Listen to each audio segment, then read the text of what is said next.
So let me start with my grandfather, because every single thing that happened to me traces back to him, to what he built, and to what was taken from me the moment he stopped being able to protect it. His name was Robert Harris, Bob to anyone who actually knew him. Born in 1938 in Zanesville, Ohio, a small manufacturing town that most people have never heard of and probably never will. He grew up in a house with a single bathroom shared between 6 people, where dinner was whatever was on sale at the grocery store that week, and where vacation meant a drive to the lake 20 minutes away on a Sunday afternoon if his father's back wasn't acting up. His father worked at a steel plant. His mother cleaned houses. There were 4 kids. Bob was the second oldest.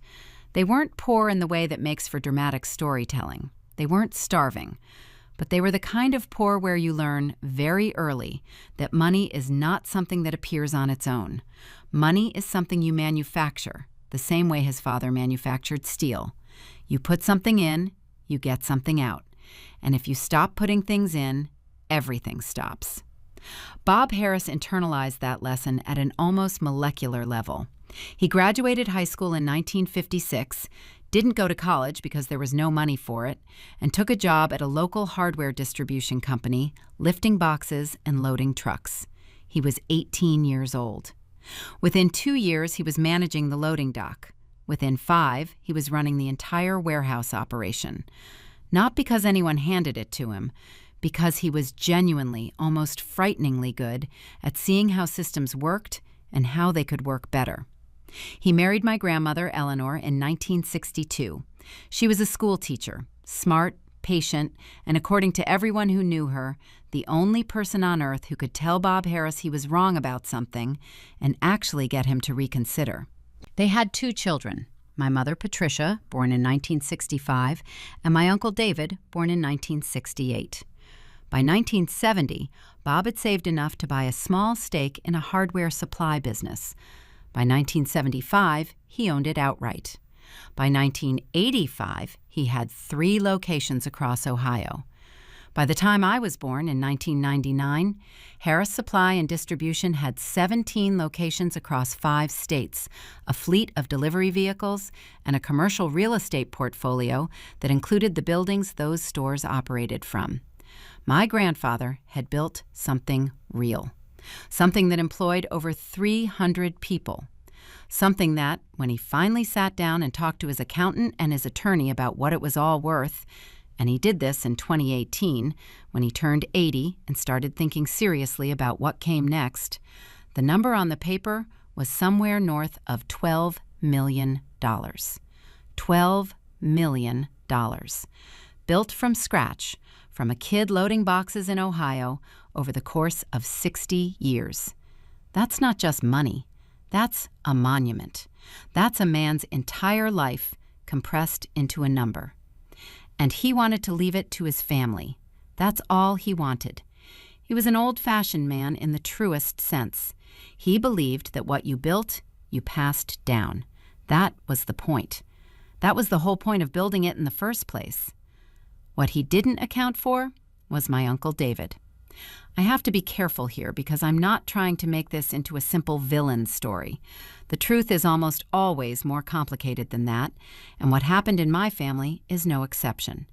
But I also can't pretend that what David did was anything other than what it was. My Uncle David is 15 years older than me. Growing up, I didn't know him that well. He lived in Columbus, which was about 2 hours from where we were in Cincinnati, and he came to family gatherings at Thanksgiving and Christmas and acted perfectly normal. He was friendly, told jokes, brought good wine, seemed like someone who had his life together.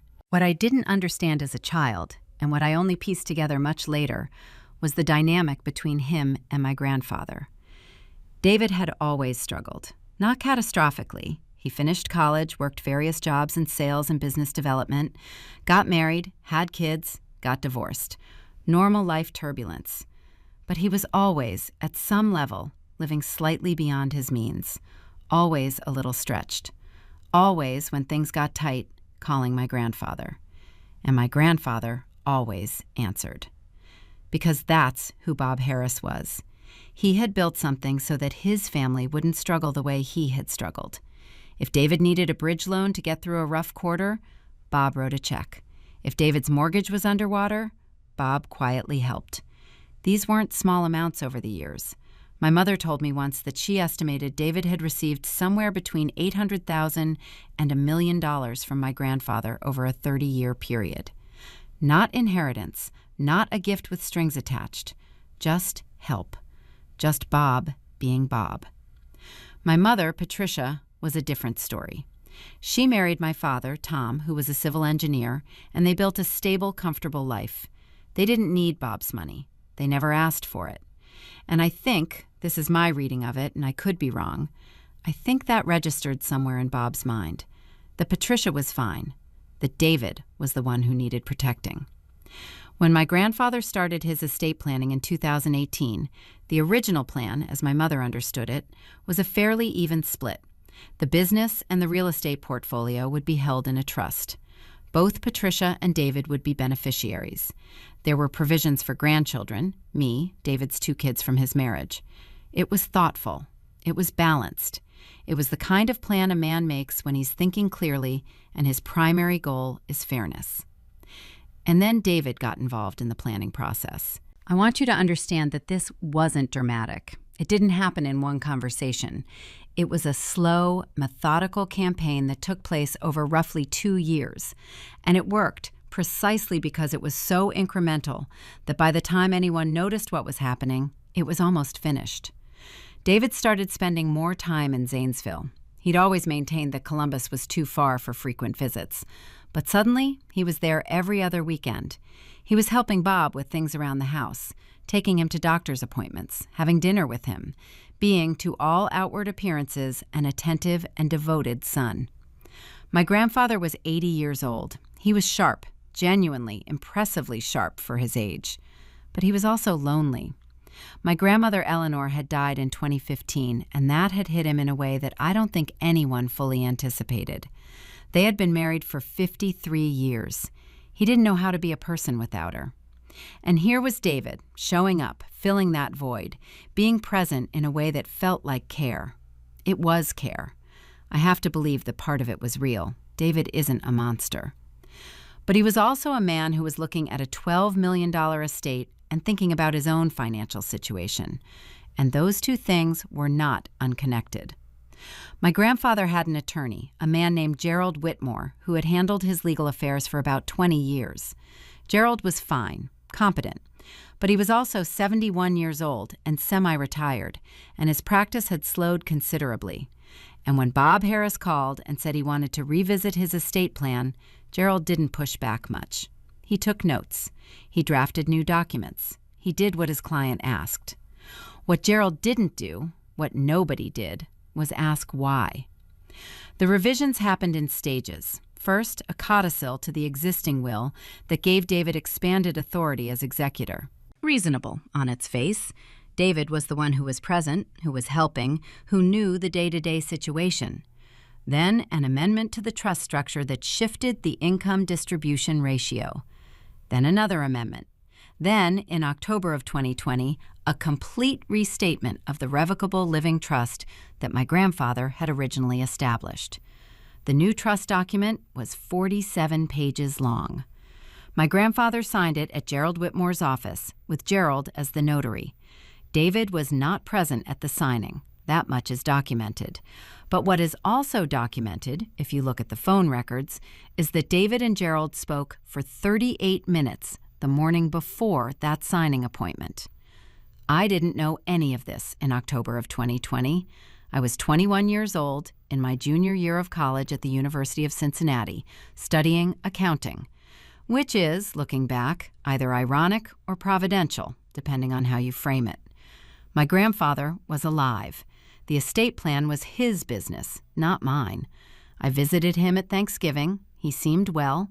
We played cards, and I drove back to school. He died in March of 2021, a stroke. He was 82 years old, and he went quickly, which everyone agreed was a mercy. I flew home for the funeral. I held it together during the service and fell apart in my childhood bedroom afterward. And then, about 3 weeks later, David called my mother and told her there were some things about the estate she should know. The trust, as restated in October 2020, left the entirety of the business and real estate portfolio to David. My mother received the house in Zanesville, valued at approximately $400,000, and a cash bequest of $150,000. I received $50,000. David's children received comparable amounts. The rest, the business, the 17 locations, the commercial real estate, the fleet, the accounts, all of it went to David. My mother sat with this information for 2 days before she called me. When she did, she was completely calm. That was the thing that scared me more than anything.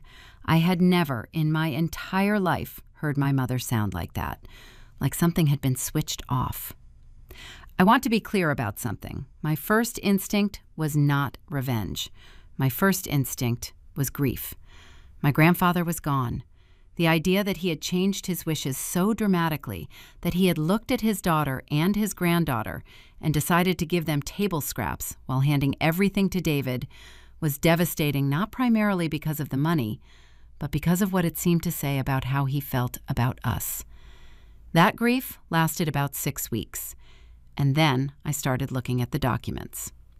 I was studying accounting. I knew how to read financial documents. I wasn't a lawyer, but I understood enough to know what questions to ask. And when I sat down with a copy of the trust restatement, which David had been legally required to provide to my mother as a beneficiary, I started noticing things. The first thing I noticed was the language. I don't mean this in a vague, intuitive way. I mean specific, technical language that shifted between sections in ways that suggested different authors. The original trust, which I obtained a copy of from Gerald Whitmore's office, had a particular style, slightly formal, with certain recurring phrases that were clearly Gerald's. The restated document had sections that matched that style, and then it had other sections that didn't. Sections that used different terminology, different sentence structures, different approaches to defining terms. I flagged these sections and sent them to 3 attorneys. The first 2 told me it probably wasn't meaningful, that documents often reflected revision layers. The third one, a woman named Sandra Cho, who specialized in estate litigation in Columbus, told me something different. She told me that 2 of the clauses I had flagged contained language that she had seen before, in documents associated with a particular estate planning consultant who operated in Central Ohio and who had, in her experience, a history of working with families in situations that were, she said, worth looking at more carefully. She also told me something else. She told me to get a copy of the signature page and have it examined. Here's what I need you to understand about what happened next. I need you to understand it because it's the part of this story that I still, to this day, have trouble saying out loud without my voice going somewhere I don't want it to go. We got the signature page examined, not by one expert, by 3, independently, without knowing what the others had found. All 3 of them came back with the same assessment. The signature on the October 2020 trust restatement was not consistent with my grandfather's known signature samples. They were careful. They used phrases like significant inconsistencies and substantial deviation from established baseline and cannot confirm authenticity. But what they meant, what all 3 of them independently meant, was that the signature on the document that had changed everything might not have been made by my grandfather. I want you to sit with that for a second, because I had to. My grandfather might not have signed it. Someone might have signed it for him. And if that was true, then everything David had taken, everything he was currently managing, profiting from, living off of, had been taken on the basis of a document that was a fraud. Sandra Cho became our attorney. She also brought in a partner, a litigator named Marcus Webb, who had 20 years of experience in fraud cases and the kind of quiet, absolutely merciless competence that you want on your side when you're about to go to war. The investigation took 11 months. I'm going to compress that here because the details are genuinely technical and I don't want to lose you in the weeds. But I want to hit the key points because they matter. The first front, was Gerald Whitmore. We deposed him. He was cooperative in the way that frightened people are cooperative. He answered every question, but he answered it very carefully, and you could feel him thinking about every word before he said it. What emerged from that deposition was that the signing appointment in October 2020 had not been recorded in any way. No video, no audio. That Gerald had been the only witness and the notary simultaneously, which is technically legal in Ohio, but is, as Marcus put it, the kind of thing that responsible attorneys don't do with elderly clients and complex documents. And that Gerald had been paid a fee for the trust restatement that was approximately 4 times higher than what he had charged for the original trust a decade earlier. We also subpoenaed Gerald's phone records. The 38-minute call with David the morning of the signing was there. And there were others, 14 calls in the 2 months preceding the signing, ranging from a few minutes to over an hour. The second front was the estate planning consultant Sandra had mentioned. His name was Craig Ellsworth, and he operated a consulting firm in Dublin, Ohio, which is a suburb of Columbus, which is where David lived. We were able to establish, through financial records, that David had paid Ellsworth's firm $12,000 in the fall of 2020. Ellsworth's company described itself as specializing in family wealth transition planning. When we looked at his client history, we found 3 other cases in the previous decade where elderly individuals had significantly revised their estate plans in ways that benefited one family member at the expense of others, and where the resulting documents had been subsequently challenged. One of those cases had settled. 2 were still in litigation. Ellsworth himself had never been charged with anything. The third front was my grandfather himself, or rather, the record of who he was in his final years. We obtained his medical records with my mother's authorization. We interviewed his doctor, his pharmacist, the woman who cleaned his house twice a week, 2 neighbors, and the pastor of the church he attended.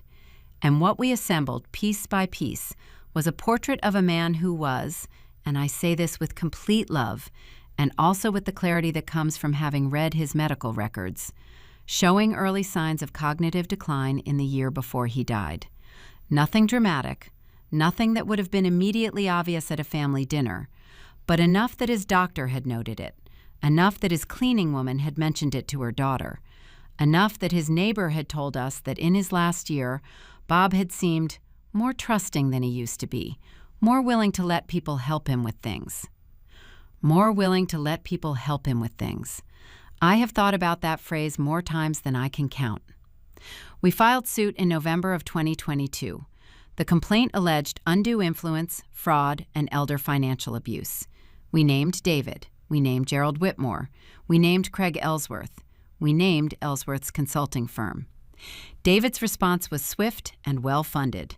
He had had access to the estate's resources for over a year by that point, and he used them. He hired a large firm from Cleveland, 4 attorneys, a full team. Their initial strategy was to attack the handwriting analysis. They brought in their own expert, who produced a report saying the signature was genuine. They filed motions to have our experts excluded.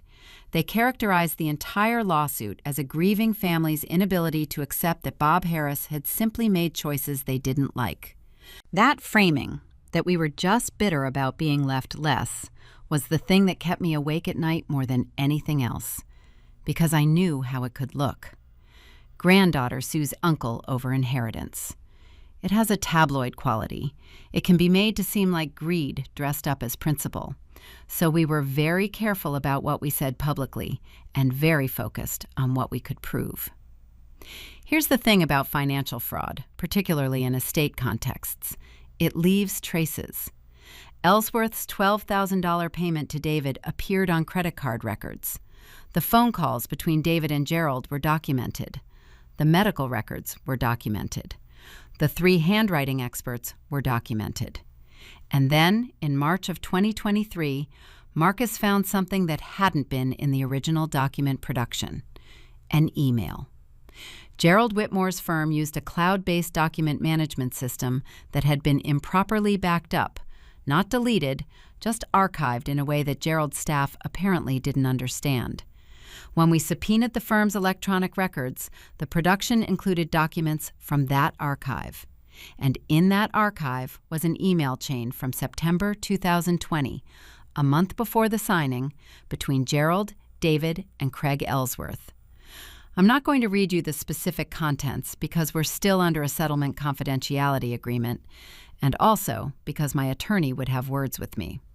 But I will tell you that the email chain contained language that made it very clear that all three of these men knew exactly what they were doing, why they were doing it, and what the outcome was intended to be.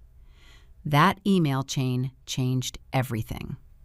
When David's attorneys saw the email chain, and they saw it in discovery, which means they saw it before we could use it publicly, the posture of his legal team changed almost overnight.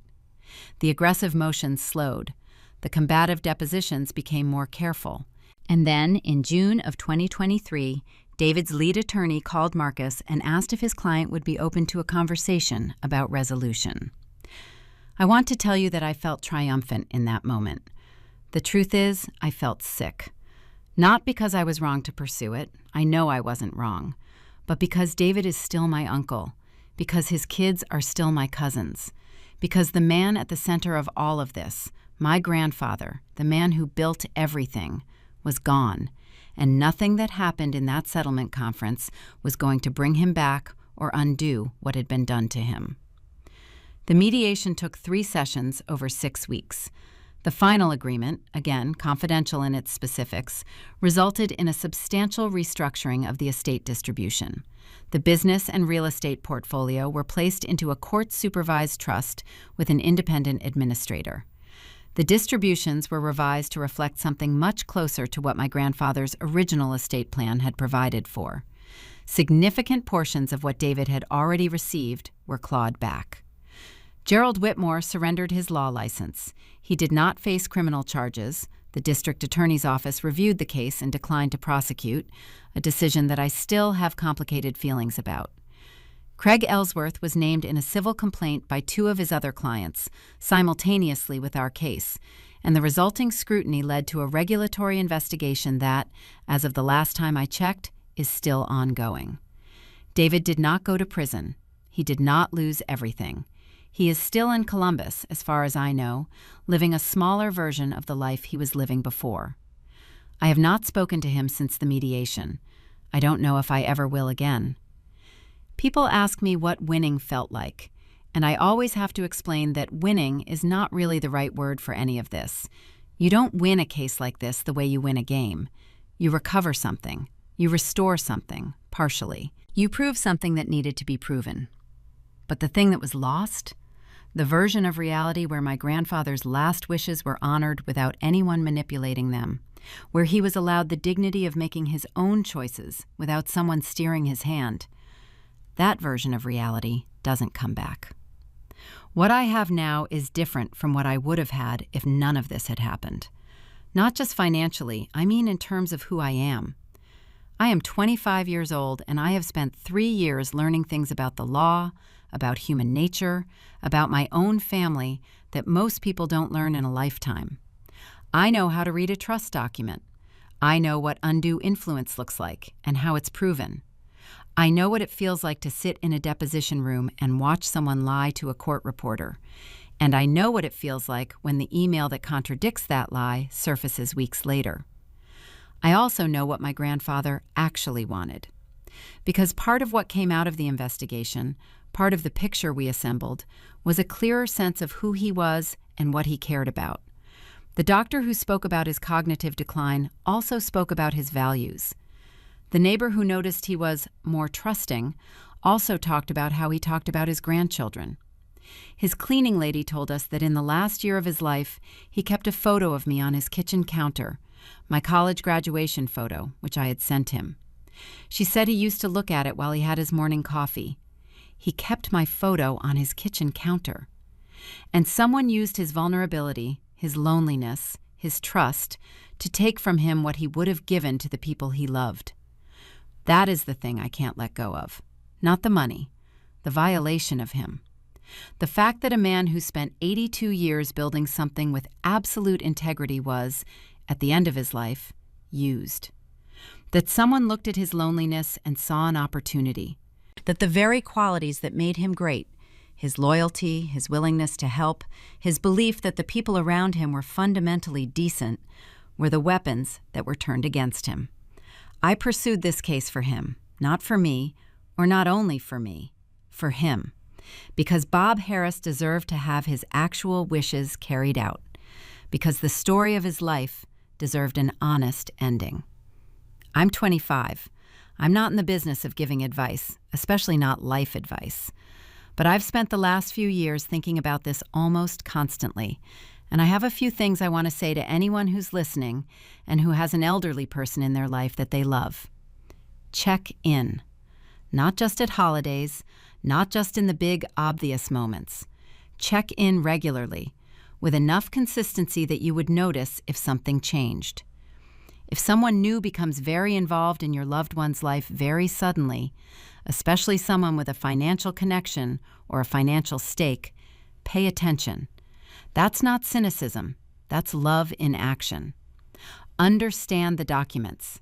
You don't have to become an attorney, but if there are estate planning documents and you are a named beneficiary, you have the right to understand what they say. Ask questions, and if the answers don't make sense, or if the documents don't match conversations you've had, push further. Trust your instincts about character. There were people in this story who had instincts that something was wrong and who didn't say anything because they told themselves it wasn't their business, or because they didn't want to create conflict, or because they couldn't imagine that the scenario they were imagining was actually happening. One of those people was my mother. One of them was my grandfather's doctor. If your instinct tells you something is wrong, it is worth the discomfort of being wrong to say so out loud. And finally, and I say this to myself as much as to anyone else, don't let the difficulty of the process convince you that the fight isn't worth having. There were a dozen moments in the 3 years of this case when I thought about stopping, when the legal bills were mounting and the progress felt invisible, and David's attorneys were making arguments that made me feel like I was the one doing something wrong. The process was designed, at certain points, to exhaust me, and it almost worked. If I had stopped, if I had accepted the settlement that was offered in the first mediation session, which was a fraction of what we ultimately received, David would have kept most of what he took, Gerald Whitmore would still have his license, and Craig Ellsworth would still be doing exactly what he did to my family, to someone else's. He might still be doing it to someone else. I don't know. But at least it won't be because I walked away. My grandfather's business is still operating. The 17 locations, the fleet of trucks, the employees, most of whom have been with the company for years and who had no idea any of this was happening. Under the court-supervised trust and independent administration, the company is actually performing well. There's talk of expansion. Bob Harris built something that outlasted him, which is exactly what he intended. His house in Zanesville sold last year.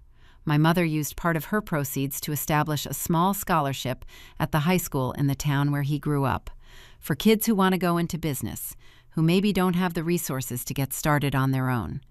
It's not a lot of money, a few students a year, but it felt right. It felt like him. I still have the college graduation photo, the one he kept on his kitchen counter. It's on my desk now, framed.